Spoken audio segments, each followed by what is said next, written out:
movement today. You see me in Unit Meet tomorrow. At that period, I traveled around the whole country as a young, small, upcoming boy at that time.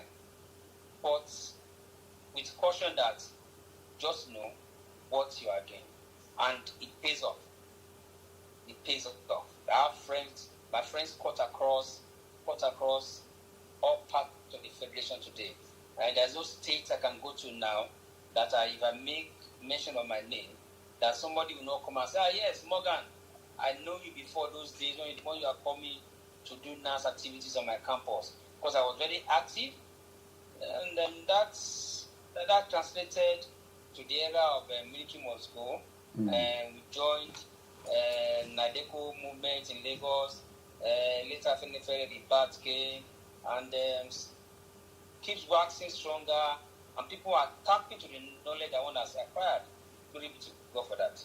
Excellent. Well, we'll leave that for now. We'll come back to an element of that later. Now you have told us some of these stories. Take us back to when you were, 9 years old. Take us back to when you were 9 years old.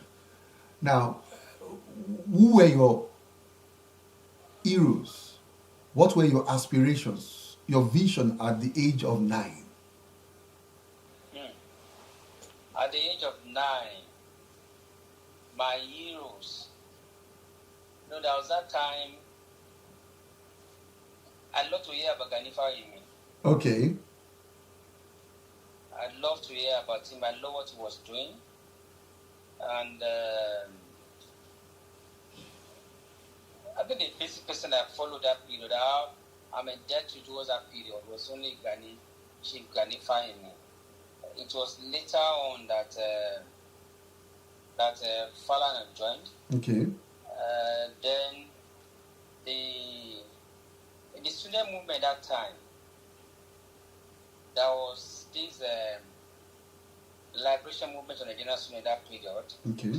Wherein the University of Ibadan students boldly stood on that period, around that period, and clamor for a change of our attitudinal belief in Nigeria. And I felt for those things, activities, and I was hoping that one day, if I grow up too, I will speak to the authority.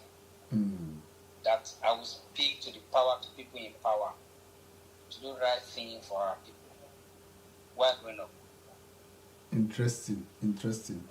Now, when it comes to, even though this angle is based on the story you are saying that is making, now looking back at your incursion into the, when we talk of kitchen cabinet or the people behind the scene, working, for example, with the Speaker of the Federal Republic of Nigeria, working also in the state government.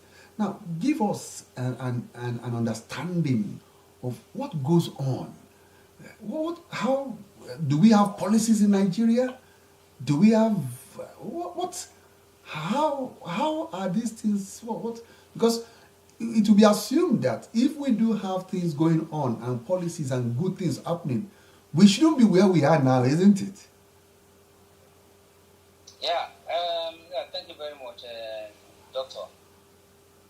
My question into public life is, before I became the essay to my amiable speaker, like I do call him, Dimitri Bankole. I worked with him, and before I became his essay, there have been trajectory of activities I've been involved in. The workings of government. I was a founding member of a Masari Foundation. Masari then, as a Speaker House of Reps, wanted to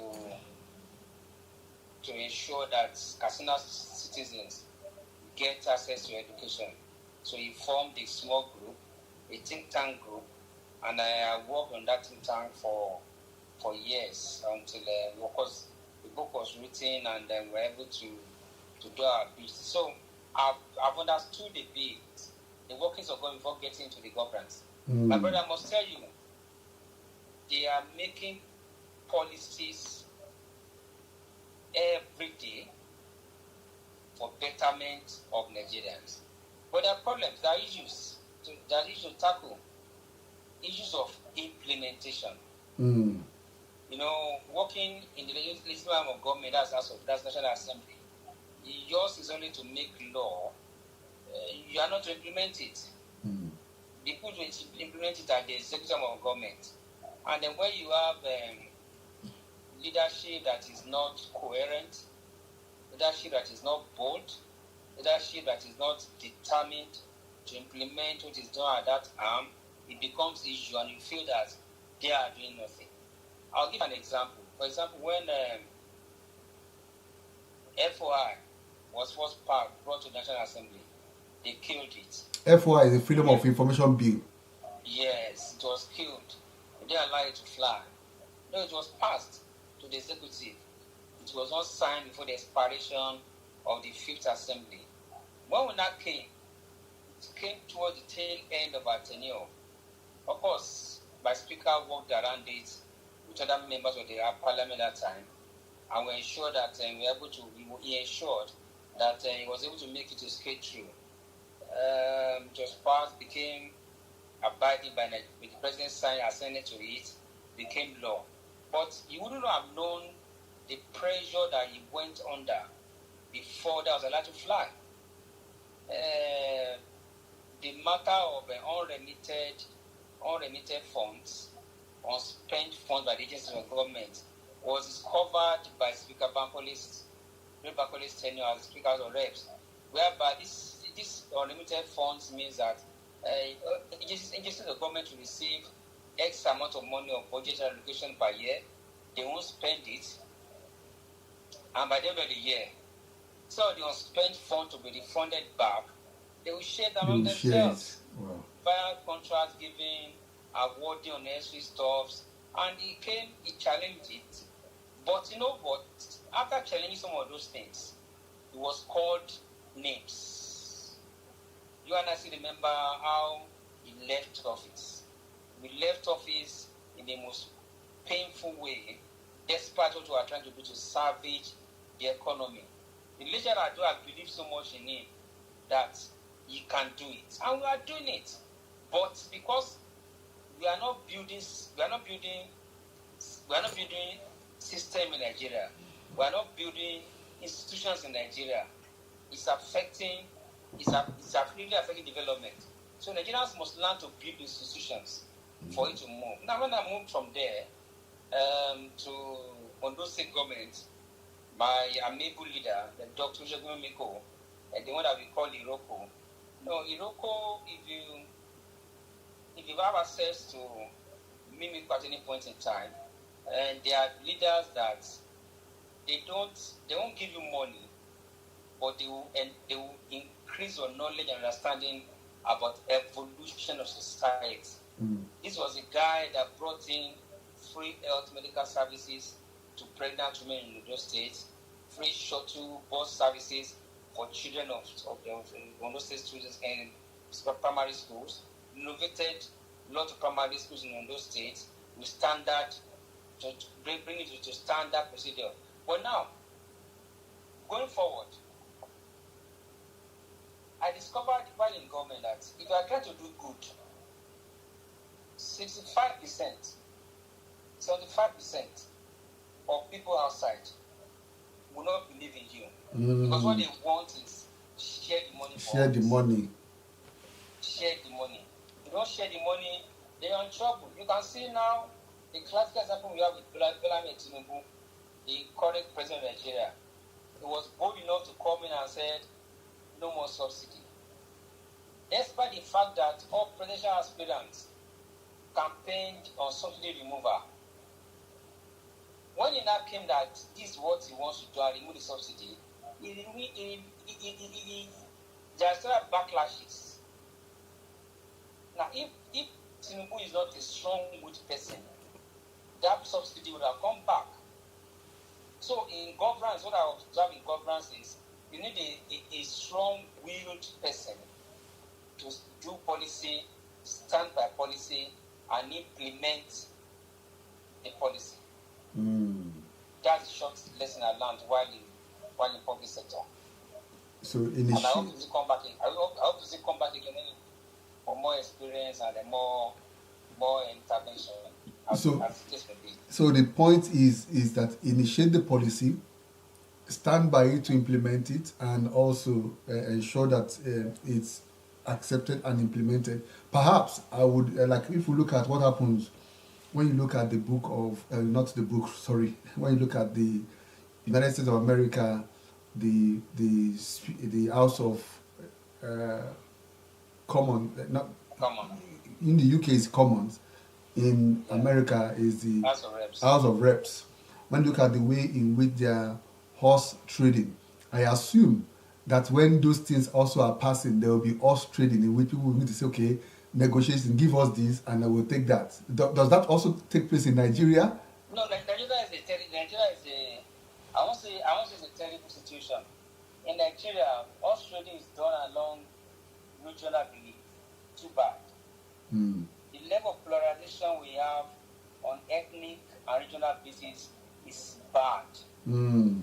So, to survive, you must be extremely above board to live above all those shenanigans. There's horse trading. Okay, this is what I want you to do for me. This is what I will do for your people if this one pass through. But most of them believe that they will never be your supporter based on where you come from. Or a godfather is giving instruction from outside. Don't follow him on this. This is where we are going. So no matter how responsible, how dependable, how reliable your decision makings are, some persons are there to antagonize all the time. Mm. So Nigeria needs a total realignment. We need an agency that will make us know that we are Nigerians first and foremost, and not an Ondo man, or not a Kano man, or not a Kaduna man. We must believe in this country and in policies that will work with that sentiment attached to them. Mm. Wow. Now, interestingly enough, ladies and gentlemen, if you're on this show tonight, you know that our show and our conversation tonight is like one of those days. This is like Masterclass 101 on policies. And when it comes to Nigeria, you could also see that it's a different flair, because our guest, based on what he's saying, is bringing up a lot of thought-provoking questions that one needs to ask to get to understand how the nation of Nigeria is working. And so please follow our guest. He is, of course, of the Al Jazeera newspaper in Abuja, and also the Posh TV and radio, and also so read his comments. Is what's called The Conversation. Is popular. Is that in Punch, or which newspaper is that? So what? The newspaper, your column. Conversation. Is on which paper? Which paper? Is it in? Al Jazeera newspaper. Oh, but it was not in your newspaper before. No, it was not there before. Okay, it was in one of those maybe Punch, or that you're doing it before. Okay, all right, okay, good. So now, permit me to ask one more question before we move ahead into the key thing, other aspects of our conversation tonight. Now, how do we, as a nation, move away from this aspect of sidelining people based on religion, Christianity, Islam, or Northerner, Southerner? How do we move away from this thing that is encumbering? Or would we ever be free in which, when you have good policies, people says, oh, we don't understand what it is. Oh, is a Muslim, don't vote for him. Is a Christian, don't vote for him.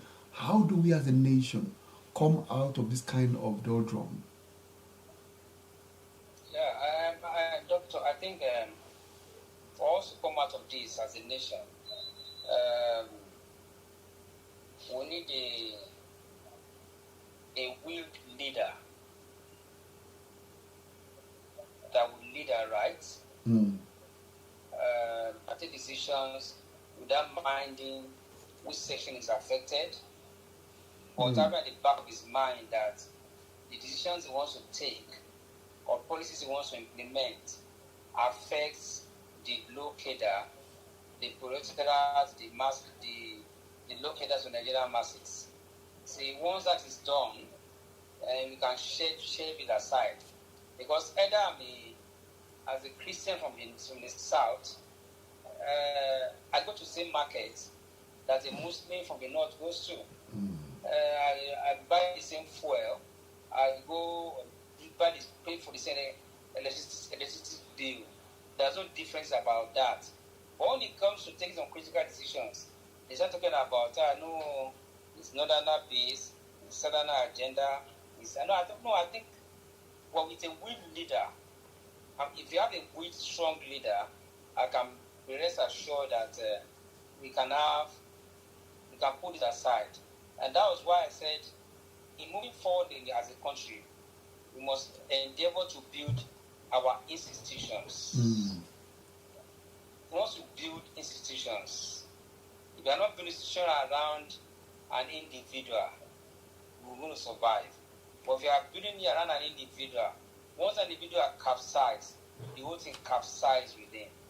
So we must endeavor to set an agenda towards ensuring that we build our institutions properly, and that can be done by a cerebral, committed, determined leader that will lead without listening to side distractions. And when you talk of institutions, you are referring to what? The institution, I'm talking about all the physics of Nigeria. Government should be able to run independently on autopilot. Put an agency of government to run on autopilot to do the right thing. Put service delivery to Nigerians on autopilot to run, having known that this is what is in there now. They are being palliative now, The institution should be able to run without any fear that maybe it's going to go to APC members or PDP members or what have you. Now, if you build these structures properly, that is very working. Now, institutions are the working class. You need to build working class to the extent that they must believe in what they are doing. They must believe in what they are handling. Because Nigerian working class, civil servants in particular, are working just to hand the living. They're not working with determination. So you can't build it that way. But in ensuring that you get value for the money, you must ensure that you do some major turnaround of activities or procedures. In that way, we don't without a minister, we don't without a DG, we don't without a PAMSEC, the structure will still be running itself. So they will just come as supervisory agents to deal to these processes. Interesting. And I remember what I saw in the post the other day, in which I think one of the new ministers went into one of the civil service places. I don't know which state was that. Minister of what? And shot them because they came late, and they were all saying that it must be removed. Minister of what? Minister of what? That's what we are saying. No, the former governor of Oyo State is not the Minister of Works. Okay. So he complained about staff resuming 10 o'clock, 11 o'clock, and they will leave by 2 o'clock. So he came that day, he blocked the gates for them to register. And look at the way that young man spoke to him anyhow. That's what I'm saying. So such things is not institutional. No institution will agree to that to happen any part of the world. There must be adequate punishment for going outside its laid down rules. But in Nigeria, nobody does that because the boss on the top needs the low cadre to perpetrate his corrupt practices. So no regard. So and that's part of what Chinese Nigeria is facing. That must be addressed. for us to really get it right. Wow, My excellent. opinion, my thoughts. Wow, good. Let's now go to now. This is the Mentor Show, and the topic is sparking creativity. And I know if you're a guest, if you're an audience tonight, you might be thinking we are going out of no. All the things we've been discussing is still about the issue of sparking creativity. However, it will be about sparking creativity in our nation. How can a nation be rebirthed? How can a nation turn around? How can a nation turn its negative perception, around for the better? So, how would you, as a person who it's based on speaking and writing, how would you define creativity? Yeah, creativity to me can be defined as ingenuity, bringing out new mode of operation. Creativity, thinking outside the box, doing things in a different way that be result oriented.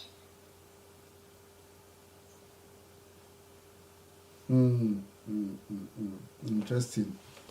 So, ladies and gentlemen, one of the key things, and which is one of the things that birthed this Mentor Show, is that thought of, I remember this is the third season 3 and episode 15 of this Mentor Show, and I remember how it was birthed.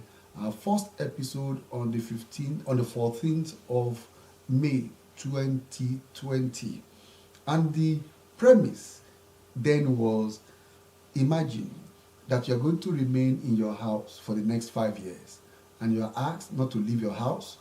Don't leave your house, be in your house, and from your house make money, from your house fulfill purpose, from your house live your life. And how would you survive? And that is the premise upon which this Mentor Show started. Because, if you remember, during 2020, everybody was in lockdown. Everything was not going anywhere. And I began to think of some of our forebears that after living their life in a particular time in which they cannot reinvent themselves. And that got me thinking, there's a need for people to begin to think of what can I do again? How can I turn myself? If you, for example,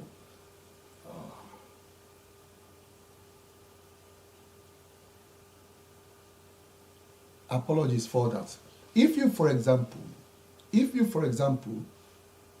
are not able to walk after you have worked in a place, after you have done a kind of work for a couple of years, how do you reinvent yourself? For example, you now, as a person who has been actively involved in activism, now you've gone incursion into a little bit of politics, support people, do all that. Now you've reinvented yourself to now become what? To still be helping and educating people, bringing knowledge to people. And that's the point which our guest is making tonight, if you're on this call or watching the replay of it. The ability for you to reinvent yourself. The ability for you to say, don't have a fixed mindset. I was privileged to speak over the weekend at the Global Mentorship Conference to people from 40 nations. And that was my point of view. Oh, you cannot hear me again. You can't hear me again. You can't hear me again. Wow. Ladies and gentlemen, my guest cannot hear me again. Is it possible for you to go out and come back? Let's see. Can you...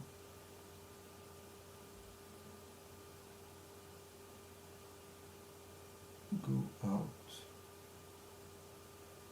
and rejoin?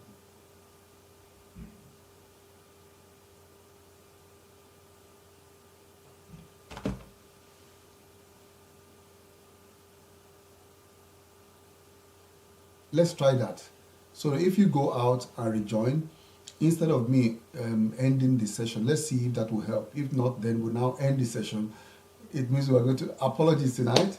a call came in, and we'll get it through. So I hope you are being inspired tonight based on what our guest has been sharing about the issue of how do you go through challenges of life, and which we are going to still come back to, but also that part of being able to be ingenuity. Okay, good. Bringing about new mode of operation and thinking out of the box. Can you hear me now? Yes. Good, good. Apologies, it was a call that came in, and so I was talking about the fact that each our audience and whoever is on this call tonight will be thinking of how to be creative, reinvent themselves. If whatever you are doing now is not working, it's just to think of how do you turn yourself into a new leaf? How do you become a new version of yourself? And I said I was speaking on Saturday at the Global Mentorship Conference from people from 40 nations, and I was telling them about the point of not having a fixed mindset, of in thinking that, well, you can become anything, you can achieve anything, you can, if you have been going through a particular way and it's not working, like somebody was asking about being in the academia, and I was saying, he said academia is hard. I said, well, you're saying it's hard because it is hard. Because you've made a decision, a conclusion in your mindset that is hard. And there's nothing anybody can, even if God comes down, cannot help you until you change that mindset and say, some people are doing it, I can also do it. Some people are going through it, I can also go through it. You can reinvent yourself. I remember during COVID, I was inspiring someone to say, a person I think the man was 98 years old or 99, and he says he wants to become a world champion. Can you imagine? Somebody in which you'll be saying, some people saying that he should go and die. But he says he wants to become a world champion. And the man became a world champion. How? Because there's a competition, a running race of people of his age. And he won. And that's a world champion.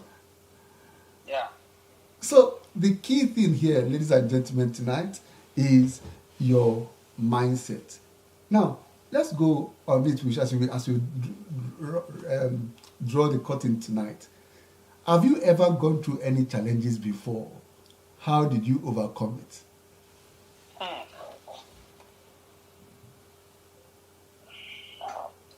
Lots of challenges.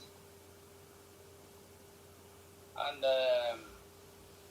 I'm able to overcome it to share determination to succeed in life.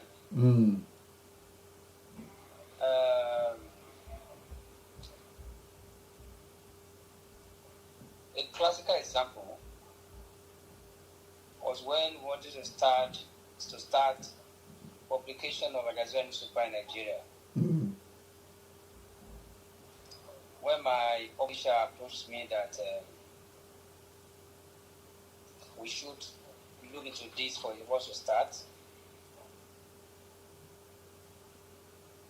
the first question that ran through our mind was, where's the financial capacity to run a media house at a younger age, at a tender age like that? No, but something keeps saying that it's not how well, it's not how far, but how well. It's not about age. So we started. Many of our friends feel that after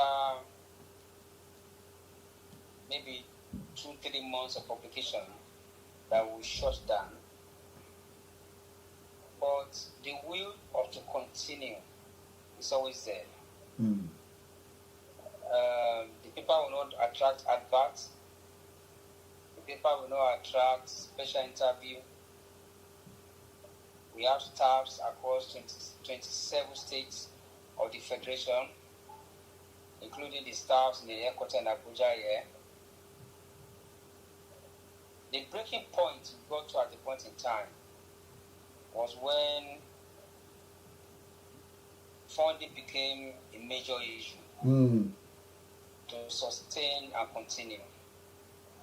That was the period we thought is that time for us to shut down and return back to online media. That was a breaking point. This period I'm telling you about was a critical period that affects the our normal thinking. You know, seeing your investments that you have grown for years crashing under your nose, and you can't really do anything to help to salvage it.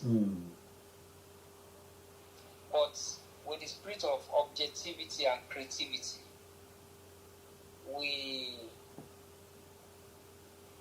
God did it that it ignited back the light.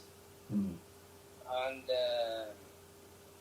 Al Jazeera newspaper really gave birth to Posh TV and Posh Radio. We came out of it stronger, but that period was challenging. It was turbulent. It was a period that we can't never forget.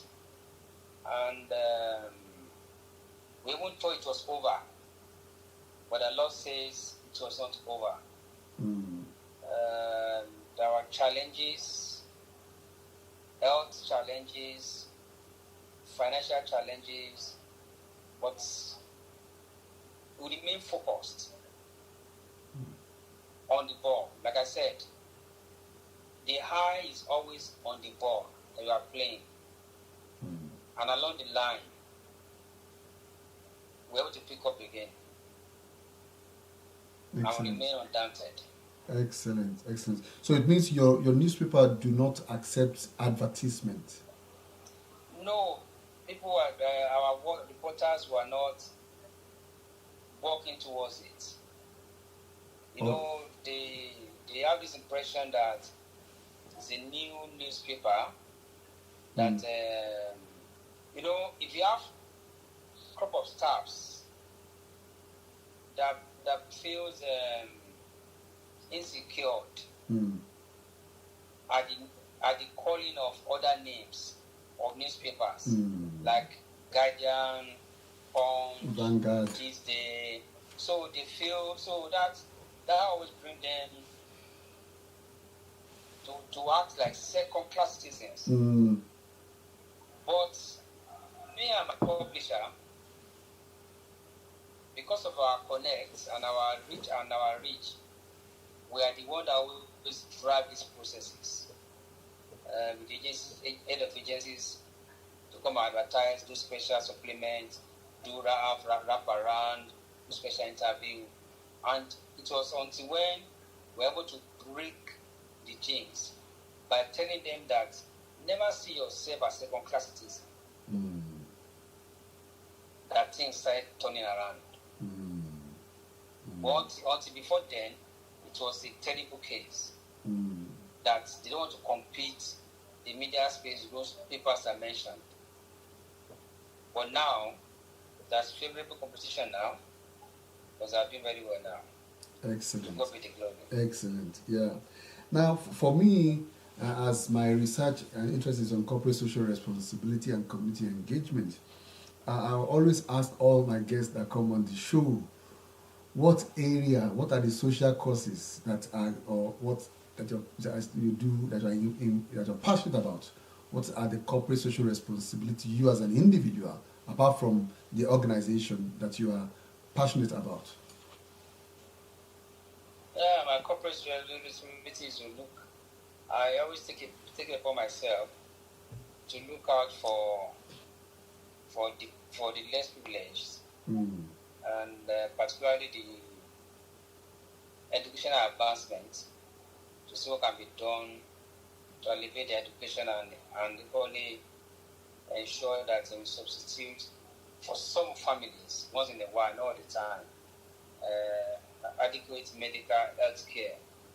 But part of the pain of Nigerian problem of the parents in Nigeria is equally health challenges. to get affordable health practice, medication, you need to have something good to pay for it. So once in a while, we do reach out to them and do our little bit, hoping that God grant the effort and help us to do more than that as time goes on. Excellent.